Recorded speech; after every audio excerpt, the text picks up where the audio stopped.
அன்பான தேவனுடைய பிள்ளைகளே, நாம் கர்த்தருடைய சமூகத்தில் கூடியிருந்திருக்கிறோம். எத்தனை பேருக்கு இந்த நிச்சயம் இருக்கிறது? நாம் வந்திருப்பது கர்த்தருடைய சமூகம். அதை நாம் மறந்து விடக்கூடாது. நம்ம மத்தியிலே கர்த்தர் இருக்கிறார். அவர் நாம் வேண்டிக் கொள்வதற்கு முன்னதாகவே நமக்கு இன்னது தேவை என்பதை அவர் அறிந்திருக்கிறார். இந்த அறிவு நமக்கு எப்போதும் இருக்க வேண்டும். சரியா? ஒரு கலெக்டருக்கு போய் நீங்கள் பெட்டிஷன் கொடுத்தீங்கன்னா உங்கள் பெட்டிஷனை படித்து பார்த்து தான் அவர் உங்களுக்கு இன்னது தேவை என்பதை அவர் அறிவார். ஆனால் அவருக்கோ உங்களுடைய ஏக்கம், உங்களுடைய பாரம், உங்களுடைய வாஞ்சை எல்லாம் அவர் அறிவார். எத்தனை பேர் விசுவாசிக்கிறீங்க? உங்களுக்கு இன்னது தேவை என்பதை நீங்கள் அறியும் முன்னாடியே அவர் உங்கள் தேவைகளை அறிந்திருக்கிறார். ஆனால் அவருடைய தேவை என்ன என்பதை அறிவது தான் நம்முடைய ஜெபமாய் இருக்க வேண்டும்.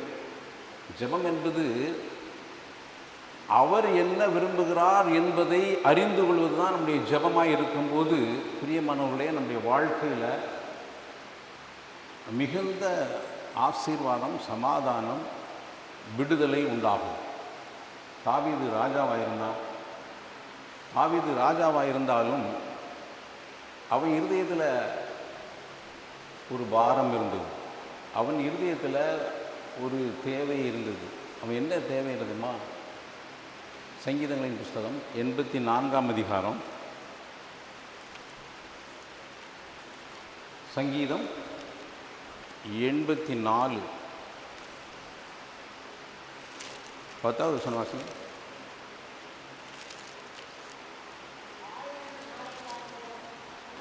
ஆயிரம் நாளை பார்க்கிலும்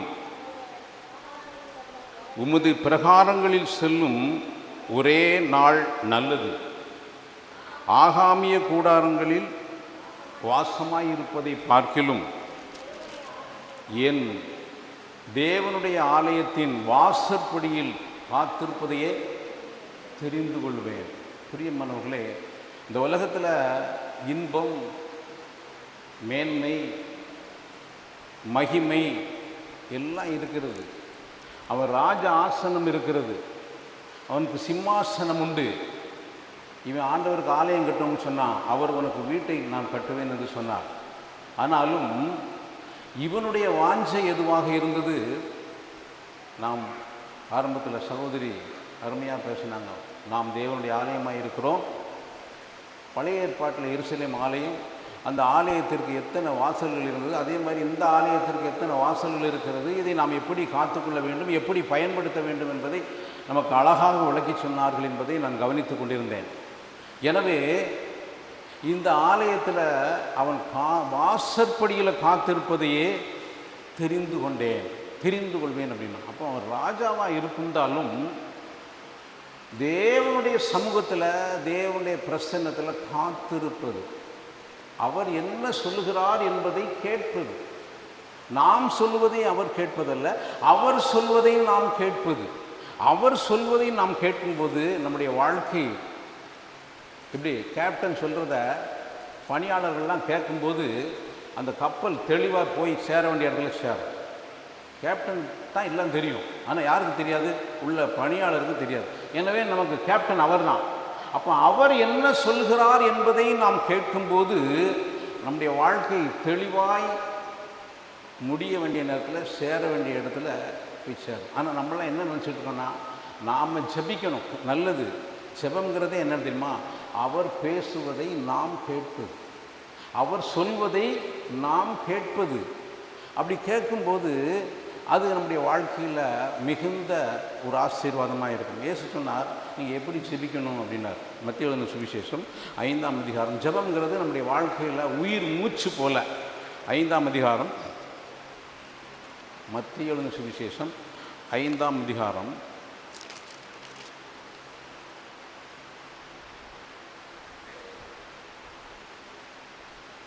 44 படிங்க. நான் உங்களுக்கு சொல்கிறேன், உங்கள் சத்துருக்களை சிநேகியுங்கள், உங்களை சபிக்கிறவர்களை ஆசீர்வதியுங்கள், உங்களை பகைக்கிறவர்களுக்கு நன்மை செய்யுங்கள், உங்களை நிந்திக்கிறவர்களுக்காகவும் உங்களை துன்பப்படுத்துகிறவர்களுக்காகவும் ஜெபம் பண்ணுங்கள். யாருக்காக ஜெபம் பண்ண சொன்னார்? நீங்கள் என்ன செய்யணும்? ஜெபிக்கணும். இயேசு என்ன சொன்னாரோ அதை செய்து நாம் ஜெபிக்கும்போது அவருடைய ஜெபத்திற்கு பதில் இல்லாமல் போகுமா? என்ன செய்ய சொன்னார்? நான் உங்களுக்கு சொல்லுகிறேன். பழைய ஏற்பாட்டில் வேறு மாதிரி சொன்னாங்க. ஆனால் புதிய ஏற்பாட்டில் இயேசு நான் உங்களுக்கு சொல்லுகிறேன், உங்கள் சத்துருக்களை சிநேகியுங்கள். என்ன அருமையான ஒரு வார்த்தை! எத்தனை பேருக்கு இந்த வார்த்தை இனிக்கிறது? உங்கள் சத்துருக்களை சிநேகியுங்கள். எனக்கு சத்துருவே இல்லை அப்படின்னு யாராவது சொல்ல முடியுமா? எனக்கு சத்துருவே கிடையாது. ஏன்னா கிறிஸ்து எனக்குள்ள இருக்கிறார். கிறிஸ்துவுக்கு யாருமே சத்துரு கிடையாது. அவரை சிலுவையில் அறைந்தவர்களையும் அவர் ஜெபித்தார், பிதாவே இவர்களை மன்னியும் என்றார்.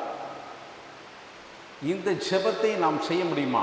நீங்கள் இந்த ஜெபத்தை செய்தீர்களானால் நம்முடைய வாழ்க்கையில் பிசாசு நம்ம ஏரியாவுக்கு வந்த முடியாது. அவர் சொல்வதை செய்யும்போது நம்முடைய வாழ்க்கையில். ஆனால் இதற்கு கீழ்ப்படிவது தான் மிக அருமையான காரியம். பலியை பார்க்கிலும் கீழ்ப்படிவது. எனவே ஆண்டவருடைய வார்த்தைக்கு நாம் கீழ்ப்படியும் போது நம்முடைய ஜெபம் அவருடைய ஜெபமாயிருக்கும், நம்முடைய ஜெபம் அல்ல.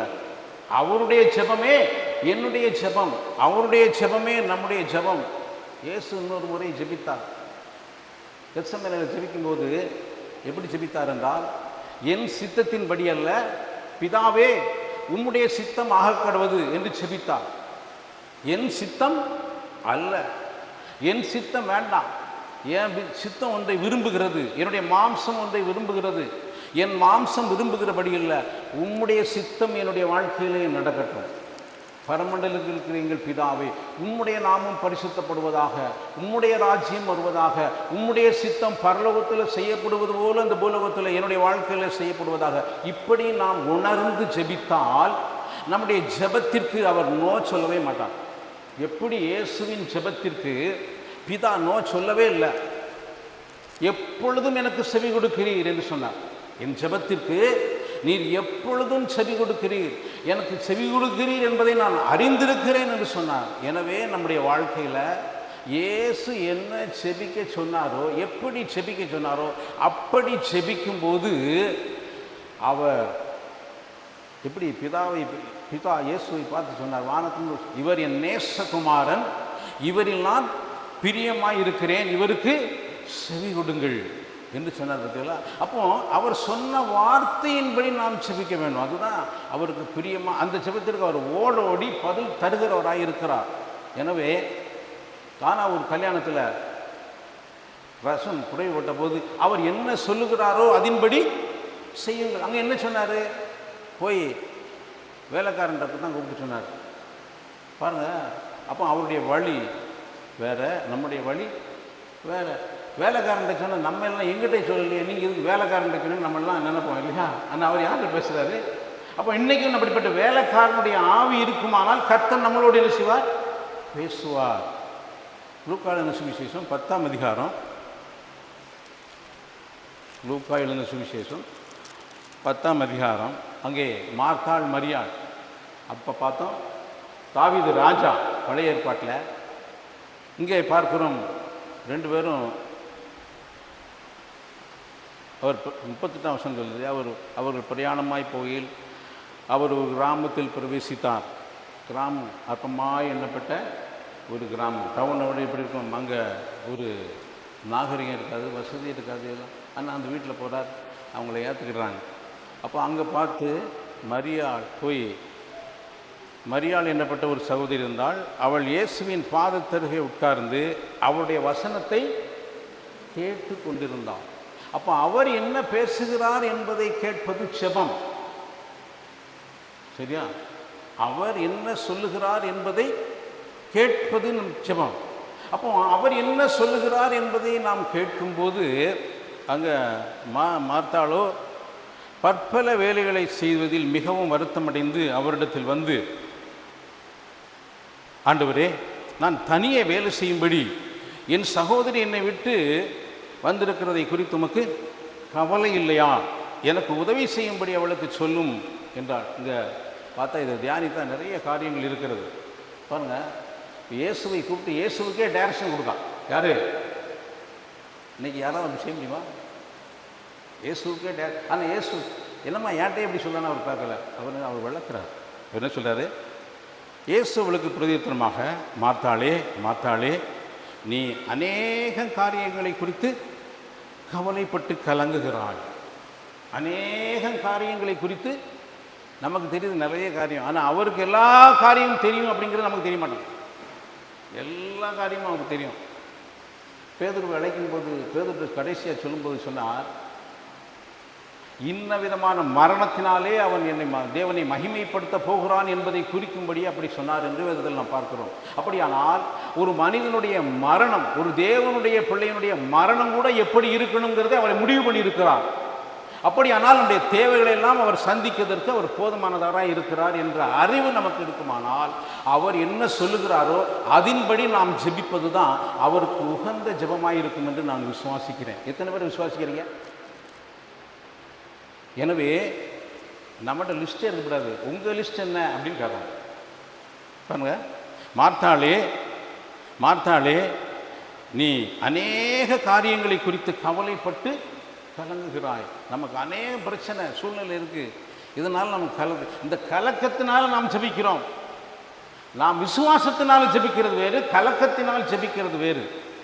இயேசு ஜெபிக்க சொன்னதெல்லாம், நீங்கள் விசுவாசம் உள்ளவர்களாய் ஜெபத்தில் எவைகளை கேட்பீர்களோ அவைகளெல்லாம் பெறுவீர்கள். அப்படியானால் நம்முடைய வாழ்க்கையில் அவர் சொல்கிறார், தேவையானது ஒன்றே, தேவையானது ஒன்றே, ஒன்றல்ல, ஒன்றே, ஒன்று மட்டும்தான். அவருடைய சமூகம் மட்டும் நமக்கு இருக்குமானால், மோஸ்ட்லி சொன்னால், உன் சமூகம் என்கிட்ட இல்லைன்னா என்னை இங்கிருந்து கொண்டு போக வேண்டாம்.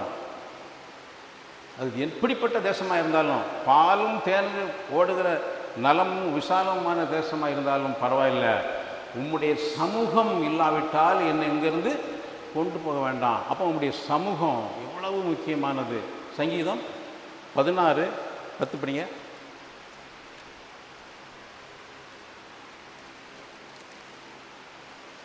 சங்கீதம் 16:10.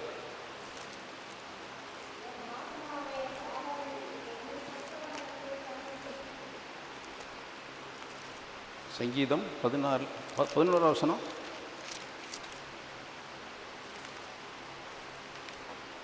பதினாறில் 11, ஜீவ மார்க்கத்தை எனக்கு தெரியப்படுத்துவீர். கிறிஸ்தவ மார்க்கம் என்பது என்ன தெரியுமா?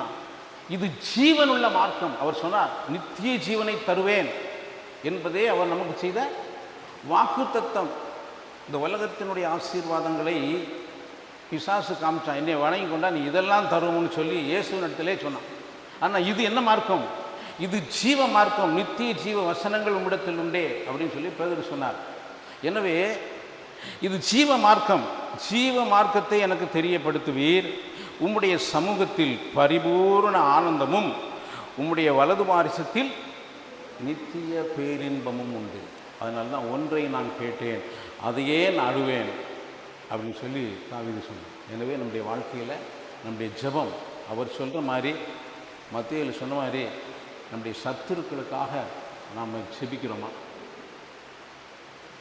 அவங்கள சத்துருவாக வச்சே ஜெபிக்கக்கூடாது, அவங்களை நேசித்து ஜெபிக்கணும். ஏன்னா துரோகிகளுக்காகவும் அவர் வரங்களை பெற்றுக்கொண்டார் என்று வாசிக்கிறோம்.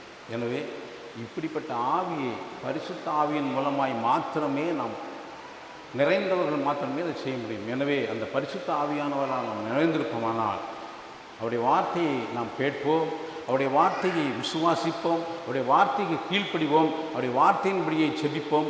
நீங்கள் ஜெபிக்கிறதற்கு முன்னதாகவே உங்களுக்கு தேவை என்ன என்பதை அறிந்திருக்கிறதை நீங்கள் காண்பீர்கள். எப்படின்னு சொன்னால், இயேசு கடைசி நாளில் அவருடைய பஸ்கா ஆசரிக்கும் போது அவர் சொன்னார், பஸ்காவை நாங்கள் எங்கே ஆசரிக்க வேண்டும் என்று கேட்டபோது, நீங்கள் போங்க, தண்ணி எடுத்து ஒரு ஆள் வருவார், முன்னாடியே போனீங்கன்னா அங்கே ஒரு மேல் வீட்டில் எல்லாமே என்ன செய்யப்பட்டிருக்கும்? ஆயத்தமாக்கப்பட்டிருக்கும். எனவே அவரை தேடுகிறவர்களுக்கு எல்லாமே என்ன செய்யப்பட்டிருக்கிறது? தேவன் தம்மில் அன்புறவர்களுக்கு ஆயத்தம் பண்ணினவர்களே, கண் காணவும் இல்லை, காது கேட்கவும் இல்லை, அவர்கள் மனுஷனுடைய இதயத்தில் தோன்றவும் இல்லை. எனவே அவரை நேசிக்கும் போது, அவருடைய பாதத்தில் அமர்ந்திருக்கும் போது சகல நன்மையையும் அவர் பரிபூரணமாய் அவர் ஆயத்தமாக்கி வைத்திருக்கிறதை நாம் காண்போம். எனவே அவர் சொன்னபடி அவருடைய பாதத்தில் அமர்ந்திருந்து மரியாதை போலையும் தாவீதை போலவும் அவருடைய சமூகத்தில் அமர்ந்திருந்து அவருடைய பிரசன்னத்திற்காய் காத்திருப்போம். கர்த்தர் நம்மை அவருடைய பிரசன்னத்தினால் நம்ம சகல தேவைகளையும் தந்து நம்மை சமாதானமாய் வழி நடத்துவார். கர்த்தர் தாமே இப்படி நம்மை நடத்த நாம் ஒப்பு கொடுத்து ஜெபிக்கிறோம். ஆமென்.